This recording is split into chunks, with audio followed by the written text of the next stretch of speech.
The United States is continuing to expand its support for Ukraine's war effort. The U.S. has donated more than $2.5 billion in weapons. It's also issued wide economic sanctions and continues to provide intelligence information. Now, more than a quarter of Ukraine's population has fled since Russia invaded the country at the end of February. Millions of people are in need of humanitarian assistance. I sat down on Zoom with a northern Indiana man who just returned from helping at Ukraine's border with Poland. Like many of us, he felt helpless watching the invasion on TV and wanted to do more.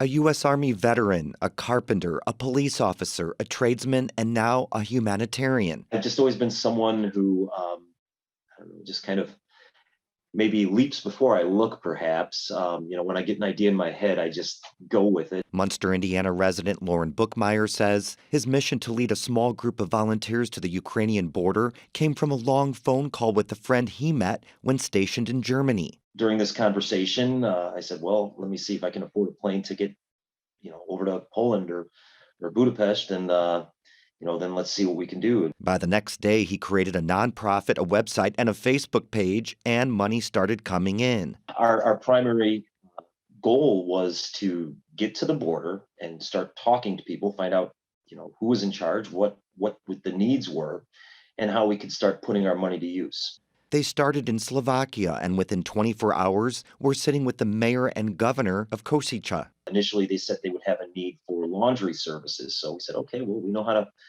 wash laundry, and we can purchase washing machines and dryers and, set up a laundry service. His not-for-profit organization, Humankind Fund, has raised more than $26,000. And Bookmeyer says every cent goes to help those in need. With us, nobody involved gets a salary. The volunteers, all of us who went over there, the initial 4 of us, we paid for our own transportation. We paid for our own food. He says the funds are helping provide 400 beds to refugees in Poland and Slovakia. They have nothing. They have whatever they could, run out of their house with, a couple of backpacks, and usually, whatever minimal supplies they could grab for their children. Bookmeyer says what keeps him going is the boots-on-the-ground approach.